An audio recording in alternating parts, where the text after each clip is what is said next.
मेरे घर के पास एक यूज्ड कार शोरूम है, वहाँ पर यह डस्टर अक्सर खड़ी रहती थी। मैं जब भी वहाँ से गुज़रता था तो मैं इसे देखता था।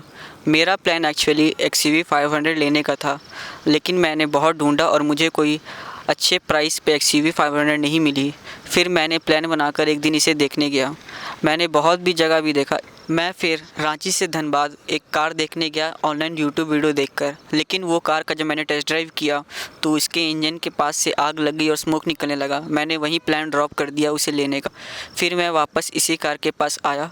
मैं इस कार को 2 महीने से देख रहा था। फिर एक दिन मैंने इसका टेस्ट ड्राइव लेने का सोचा। फिर मैंने डीलर से बात किया और उन्हें कहा कि मैं इसे गैराज लेकर जाऊंगा, लेकिन पहले वो अनश्योर थे।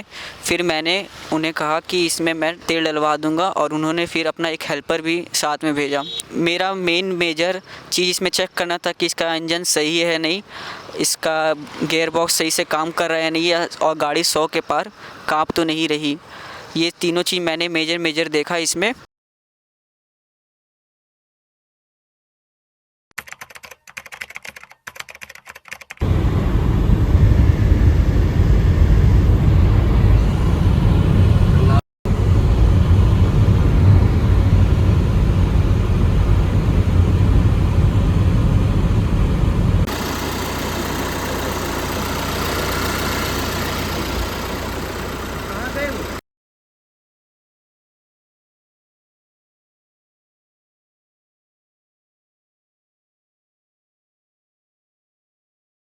इंस्पेक्शन के टाइम मैंने इसके सारे मेजर जो भी चीज़ थे वो सब पे ध्यान दिया, लेकिन कुछ माइनर चीज़ें मुझसे छूट गई, जैसे कि इसका स्टीयरिंग पंप से चीक साउंड आना जो फुल लॉक पे आता है। बाद में पता चला कि हाइड्रोलिक स्टीयरिंग का ऑयल ऑलमोस्ट एम्प्टी था।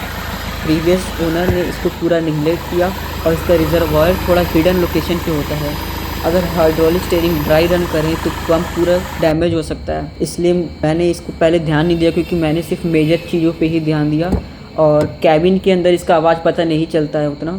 एक और इशू आया मुझे रिसेंटली कि सिटी ट्रैफिक में सडनली इसका क्लच बहुत लाइट हो गया और गाड़ी चलाना मुश्किल हो गया। इसका प्रॉब्लम था इसका लो फ्लूइड। लोग सिर्फ इंजन ऑयल चेक करते हैं, पर गियर बॉक्स और हाइड्रोलिक फ्लूइड्स भी उतने ही ज़रूरी हैं। फिर मैंने इसका हाइड्रोलिक फ्लूइड फुल किया आफ्टर ब्लीडिंग, क्योंकि अगर एयर रहेगा तो फिर क्लच वापस से लाइट हो जाएगा और गाड़ी का गियर नहीं लगेगा और गाड़ी नहीं चल पाएगा। गाड़ी में कुछ माइनर इश्यूज़ भी थे। एयरबैग की वार्निंग लाइट जलती थी जो फिक्स करवा ली।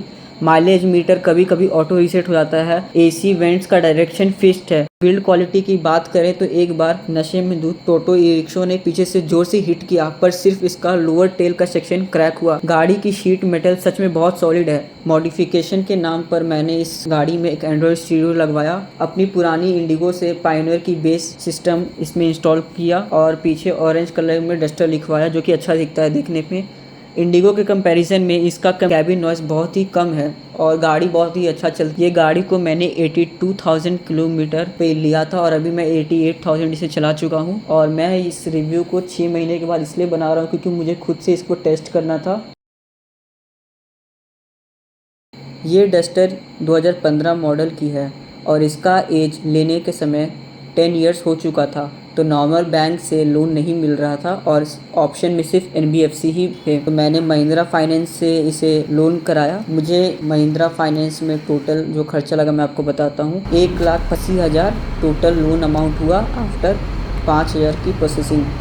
इसमें मुझे 9,363 रुपीज़ पर मंथ देने हैं 24 मंथ्स के लिए, और इसका इंटरेस्ट 45 के अप्रॉक्स लगेगा और 5,000 प्रोसेसिंग फी। टोटल ये मुझे 2,25,000 पड़ेगी 2 साल में लोन पे लेने पे। NBFC के इंटरेस्ट थोड़े हाई रहते हैं कार्स में, और ऐसी व्हीकल की एज जिसमें ज़्यादा हो जाती है, तो मेरे पास कोई और ज़्यादा ऑप्शन नहीं था। NBFC सिर्फ ऑप्शन था।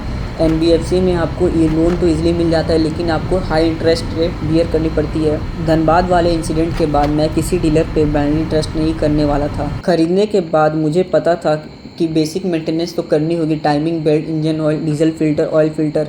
मैंने 10,000 का बजट बना कर रखा था, लेकिन जैसे जैसे गाड़ी खुली वैसे वैसे सच्चाई बाहर आने लगी। Brake rotors, brake pads, front और रियर सस्पेंशन और थोड़ा पेंट वर्क, लिस्ट लंबी हो गई थी। मैं चाहता तो टेम्परेरी काउंट चला सकता था, पर मुझे लॉन्ग टर्म ओनरशिप चाहिए थी।